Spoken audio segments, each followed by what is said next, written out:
Dear students, I am Rajan Tiwari again with all of you, and I am going to resume tenses today in this video. We are going through present and definite tense, and we are learning grammatical regions for using simple present. तो हम लोग tense से होकर के गुजर रहे थे, tense पढ़ रहे थे, और उसका हम लोग तीसरा रूल आज देखेंगे। ग्रामर क्या कहता है, क्यों हम लोगों को सिंपल प्रेजेंट इंडेफिनिट टेंस इस्तेमाल करना चाहिए, किस अवस्था में करना चाहिए। तो यूनिवर्सल ट्रूथ को व्यक्त करने के लिए सिंपल प्रेजेंट या प्रेजेंट इंडेफिनिट का इस्तेमाल किया जाता है। यूनिवर्सल ट्रूथ, वैश्विक सच्चाई, वह सच्चाई जो पूरी दुनिया के लिए सही हो, दुनिया में कोई भी उसको गलत नहीं कह सकता है। इस बात को व्यक्त करने के लिए हम किसका इस्तेमाल करते हैं? सिंपल प्रेजेंट टेंस का इस्तेमाल करते हैं। एग्जाम्पल्स के लिए हम लोग देख सकते हैं, सूर्य पूरब में उगता है तथा पश्चिम में डूबता है। तो ये बात से कोई इनकार नहीं कर सकता है कि सूर्य पूरब में नहीं उगता है, ऐसा तो नहीं, या पश्चिम में नहीं डूबता है। शेर हिंसक दिखता है, किसी दूसरे को शायद ही कोई ऐसा होगा जिसको कि बहुत मित्रवत दिखेगा शेर, कोई शेर से मिलना नहीं चाहेगा, वो उससे दूरी पे ही रहना चाहेगा। Means everybody would like to maintain a distance from a lion, क्योंकि शेर क्या होता है? हिंसक होता है, दिखता है वो ऐसा। पृथ्वी सूर्य के चारों ओर घूमती है, ये बात प्रामाणिक है। गंगा हिमालय से निकलती है, ये भी सही है। सूर्य दिन के दौरान चमकता है, ये सबको पता है, रात में चांद दिखता है। तो एक बार फिर से हम लोग इसका ट्रांसलेशन कैसे, प्रेजेंट इंडेफिनिट पे। अगर हिंदी इंग्लिश पैटर्न की बात करें तो फिर से वही, सब्जेक्ट कुछ करता है, सब्जेक्ट कोई क्रिया करता है। कौन उगता है? सूर्य उगता है। तो सूर्य कुछ करता है, क्या करता है? उगता है। और क्या करता है? डूबता है पश्चिम में। शेर हिंसक दिखता है, कौन हिंसक दिखता है? शेर। फिर से चल रहा है वही, सब्जेक्ट कुछ करता है, कोई क्रिया करता है। मीन्स हिंदी इंग्लिश पैटर्न को भी ध्यान में रखिए, ग्रामेटिकल रीजन को भी ध्यान में रखिए। उसके बाद हम लोगों ने ट्रांसलेशन किया हुआ है, मैंने किया, द सन राइजेस, सूर्य सिंगुलर सब्जेक्ट है, उसके साथ V5। कहाँ उगता है? इन द ईस्ट, पूरब में उगता है। सेट मतलब क्या होता है? डूबना। कहाँ? पश्चिम में, इन द वेस्ट। शेर हिंसक दिखता है, lion looks ferocious, the lion looks ferocious. जब कॉमन नाउन पहली बार इस्तेमाल किया जाता है तो उसके पहले हम लोग ए या द का प्रयोग कर सकते हैं। हाँ, द वाले प्रयोग में ये है कि द से पूरी जाति का बोध होता है। तो यहाँ पे ये है कि एक ही शेर, कोई पर्टिकुलर शेर हिंसक नहीं दिखता है, पूरी शेर जाति जो है वो हिंसक दिखती है। तो हम लोग पूरी जाति का बोध कराने के लिए कॉमन नाउन के पहले, सिंगुलर कॉमन नाउन के पहले ए या द का प्रयोग कर सकते हैं। पृथ्वी सूर्य के चारों ओर घूमती है। द अर्थ, खगोलीय पिंडों के पहले हम लोग क्या करते हैं? द का प्रयोग करते हैं। ये भी ध्यान में रखना होगा, आर्टिकल से जुड़ा क्लास भी यहाँ पे हो जा रहा है। The earth moves around the sun, है ना।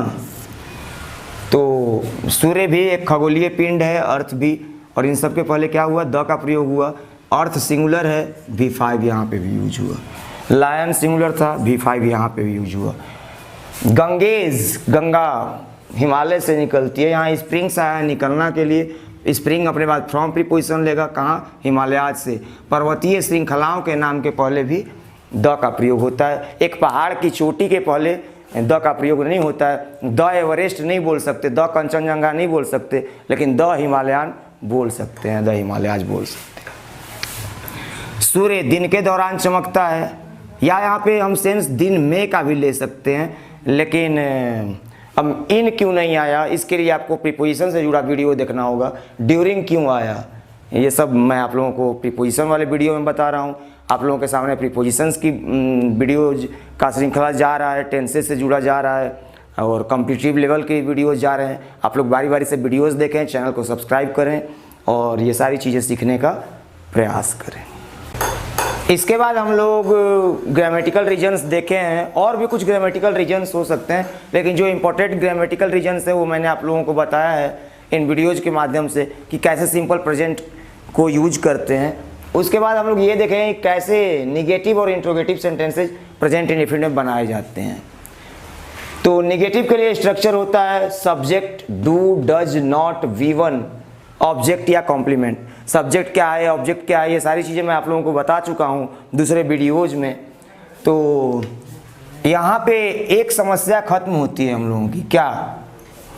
प्रेजेंट इंडेफिनिट के अफर्मेटिव सेंटेंसेज में V1 या V5 का यूज होता है, लेकिन अब निगेटिव या इंट्रोगेटिव में हम जैसे ही जाते हैं तो बस V1 यूज होता है, V5 की ज़रूरत नहीं है।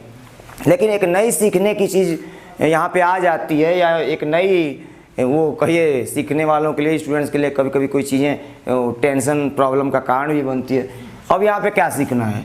Do, does. निगेटिव सेंटेंसेज में हेल्पिंग वर्ब्स, एक्सुलरी वर्ब्स आ गई, डू और डज प्रेजेंट इंडेफिनिट के लिए। तो डू कहाँ इस्तेमाल करेंगे, डज कहाँ इस्तेमाल करेंगे? तो जहाँ जहाँ अफर्मेटिव सेंटेंसेज में आपको V5 बताया गया है, जिन सब्जेक्ट के साथ आपको V5 बताया गया है, उन सब्जेक्ट के साथ आपको क्या इस्तेमाल करना है? डज इस्तेमाल करना है। मतलब आपको बताया गया ना कि ही हेल्प्स मी, ही के साथ V5, तो नेगेटिव सेंटेंसेज में वो मेरी मदद नहीं करता है, ही डजंट हेल्प मी। ही के साथ डज, सी के साथ डज, इट के साथ डज, कोई सिंगुलर नाउन है तो डज। और डू किसके साथ इस्तेमाल करना है? जिन जिन सब्जेक्ट के साथ आपको अफर्मेटिव सेंटेंसेज में V1 बताए गए थे, आई डू नॉट लाइक हर, मैं उसे पसंद नहीं करता हूँ, आई के साथ डू, है ना। We do not play cricket, हम लोग क्रिकेट नहीं खेलते हैं, I we. They don't cheat anyone, वे लोग किसी को धोखा नहीं देते हैं, I we, they, plural nouns. Boys don't make mistakes, that is a means an example, लड़के गलतियां नहीं करते हैं, सपोज। तो जिनके साथ आपको V1 बताया गया था उनके साथ आपको डू का इस्तेमाल करना है, जिनके साथ आपको V5 बताया गया है उनके साथ आपको, उन सब्जेक्ट के साथ आपको डज इस्तेमाल करना है। एक बार देखते हैं एग्जाम्पल। वह मुझसे बात नहीं करता है, he does not talk to me. मैं पहले ही बताया हूँ, टॉक अपने बाद या तो टू लेगा या विद लेगा जब हम किसी से बात करते हैं। ही के साथ does. I do not meet him her, मैं उससे नहीं मिलता हूँ, इससे ये पता नहीं है कि लड़की से मिलता हूँ कि लड़के से। तो अगर लड़का का सेंस है तो हिम, लड़की का सेंस है तो हर। उसके बाद यस नो इंटरोगेटिव पे आते हैं। यस नो इंटरोगेटिव सेंटेंसेस क्या हैं, जिन्हें बहुत सारे लोग इंटरोगेटिव सेंटेंसेस कहते हैं।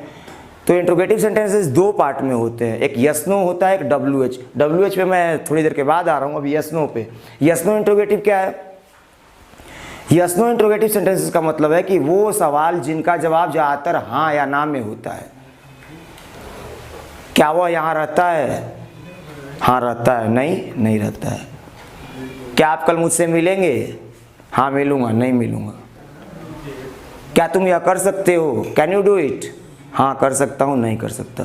तो ये हिंदी में ऐसे वाक्य क्या से शुरू होते हैं, और इंग्लिश में हम लोग सहायक क्रियाओं का इस्तेमाल करते हैं सबसे पहले, उसके बाद सब्जेक्ट, फिर V1, फिर ऑब्जेक्ट या कॉम्प्लीमेंट। क्या वह वहाँ जाता है? ही सब्जेक्ट है, उसके लिए डज को बाहर ला दिए, he go there, does he go there. क्या आप सच जानते हैं? Do you know the truth.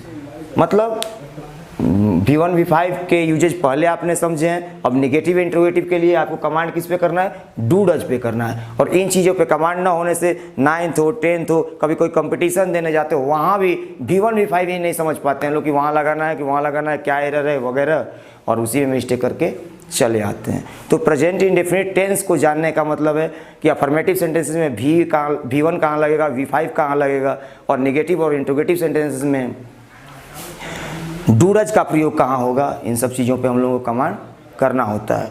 उसके बाद मैं आप लोगों को WH इंट्रोगेटिव्स बताने जा रहा हूँ। यस नो इंट्रोगेटिव्स के बाद हम लोग देखेंगे क्या WH इंट्रोगेटिव सेंटेंसेस कैसे बनाते हैं सिंपल प्रेजेंट में। WH इंट्रोगेटिव सेंटेंसेस क्या है? WH इंट्रोगेटिव सेंटेंसेस वो हैं जिनके हिंदी वाक्य के बीच में कैसे, क्यों, कब, कहाँ, क्या जैसे शब्द आ जाते हैं। उनका अंग्रेजी करने के लिए हम लोगों को वाई, व्हेन, व्हाट, वेयर को पहले लगाना होता है।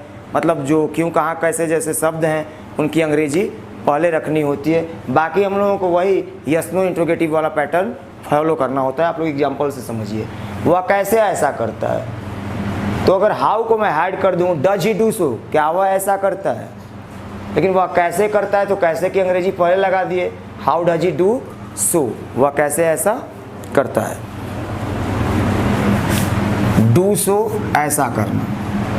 आप क्यों यहाँ आते हैं, तो पहले हम लोगों ने क्यों की अंग्रेजी रख ली, वाई, उसके बाद why do you come here. छिपकली दीवार से कैसे चिपकती है, how does a lizard stick to wall, stick मतलब चिपकना, स्टिक अपने बाद टू प्रीपोजिशन लेता है, ये भी हम लोगों को ध्यान में रखना होता है। और WH इंट्रोगेटिव निगेटिव वो होते हैं जिनमें क्यों कहाँ कब कैसे के बाद हिंदी वाक्यों में नहीं आ जाए, और वही पैटर्न चलेगा, इंट्रोगेटिव निगेटिव वाला पैटर्न चलेगा, बस पहले हम लोगों को क्या करना है, WH वर्ड्स को रखना है। आप मेरी सलाह क्यों नहीं मानते हैं, why do not follow my advice, follow advice का मतलब है सलाह मानना। आप अपना वादा क्यों नहीं निभाते हैं, why do not keep your promise, keep promise का मतलब है वादा निभाना। तो इस तरह से हम लोग यहाँ tenses, present indefinite tense basically समझ चुके हैं, इस पे स्पेशल रूल्स और ट्रांसलेशंस हम लोग देखते रहेंगे। इसके बाद हम लोग देखेंगे कि WH इंट्रोगेटिव सेंटेंसेज, हम लोगों ने नेगेटिव देखा, इंट्रोगेटिव देखा, अफर्मेटिव ऑलरेडी देख चुके हैं, तो ये देखेंगे कि WH इंट्रोगेटिव सेंटेंसेज कैसे बनाते हैं सिंपल प्रेजेंट में, प्रेजेंट इंडेफिनिट टेंस में। WH इंट्रोगेटिव सेंटेंस का मतलब क्या है, वैसे वाक्य जहाँ हिंदी में क्यों कहाँ कब कैसे वाक्य के बीच में चले आए, और अंग्रेजी में हमें उनकी अंग्रेजी पहले क्यों कहाँ कब कैसे की अंग्रेजी पहले रखनी पड़ती है, वाई व्हेन व्हाट वेयर ये सब शब्द पहले रखने पड़ते हैं, वही WH इंट्रोगेटिव सेंटेंस कहे जाते हैं। इनका जवाब हाँ या ना से ज़्यादा भी हो सकता है, जैसे तुम क्यों वहाँ जाते हो, मैं उससे मिलने जाता हूँ, मैं पढ़ने जाता हूँ, मैं घूमने जाता हूँ, कुछ भी जवाब हो सकता है। तो इन सब सवालों के जवाब हाँ या ना से ज़्यादा होते हैं, और हिंदी वाक्य के बीच में क्यों कहाँ कैसे जैसे शब्द आते हैं, और क्यों कहाँ जैसे शब्दों की अंग्रेजी हम लोगों को पहले लगानी पड़ती है, दैट इज WH इंट्रोगेटिव। उसको बनाने के लिए क्या करना है, हम लोगों को इंट्रोगेटिव वाले ही पैटर्न में, इंट्रोगेटिव का पैटर्न क्या था, डू डज पहले, सब्जेक्ट V1 ऑब्जेक्ट कॉम्प्लीमेंट, उसी पैटर्न में WH वर्ड्स की अंग्रेजी पहले रख लेनी होती है। वह कैसे ऐसा करता है, how does he do so, कैसे की अंग्रेजी पहले रख ली, ही सब्जेक्ट है डज लगा लिया, डू सो ऐसा करना। आप क्यों यहाँ आते हैं, Y do you come here, क्योंकि अंग्रेजी पहले रख ली, फिर इंट्रोगेटिव का पैटर्न फॉलो कर लिया। How does a lizard stick to wall, छिपकली दीवार से कैसे चिपकती है, तो स्टिक मतलब चिपकना, कैसे की अंग्रेजी फिर से हाउ, फिर इंट्रोगेटिव पैटर्न फॉलो किया। स्टिक एक ऐसा शब्द है, एक ऐसी क्रिया जो अपने बाद टू लेती है प्रीपोजिशन, ये भी ध्यान रखिएगा, आपके काम आएगा। क्लिंग मतलब भी चिपकना होता है, क्लिंग भी अपने बाद टू प्रीपोजिशन लेता है, क्लिंग टू समथिंग समबॉडी। आप मेरी सलाह क्यों नहीं मानते हैं, WH इंट्रोगेटिव का मतलब ये है जहाँ क्यों कैसा, क्यों कहाँ कब कैसे के बाद नहीं भी आ जाए वाक्य में, तो WH इंट्रोगेटिव निगेटिव है। फिर से हमें उसमें क्या करना होता है, इंट्रोगेटिव निगेटिव का पैटर्न फॉलो करना होता है। WH वर्ड्स को हटा लीजिए, मान लीजिए तो ये do does, subject, not, V1 object या कॉम्प्लीमेंट, ये इंट्रोगेटिव निगेटिव का पैटर्न हुआ, उसी में हम लोगों को WH वर्ड्स लगा लेने होते हैं। आप मेरी सलाह क्यों नहीं मानते हैं, why do not follow my advice, follow advice का मतलब होता है सलाह मानना। आप अपना वादा क्यों नहीं निभाते हैं, why do not keep your promise, keep promise मतलब वादा निभाना। तो कहने के लिए हम लोग यहाँ पे सिंपल प्रेजेंट या प्रेजेंट इंडेफिनिट टेंस खत्म कर चुके हैं, लेकिन इस पे जुड़े स्पेशल रूल्स भी हैं, स्पेशल स्ट्रक्चर्स भी हैं, और भी दूसरे ट्रांसलेशंस भी बन सकते हैं। ये सब हम लोग या मैं आपको अगले वीडियो में बताता रहूँगा। तब तक के लिए पुराने वीडियोज जो भी हैं अवेलेबल उनको देखते रहिए, and go on improving your English, and try to share, subscribe and like our channel EduServe, think forward. Thank you.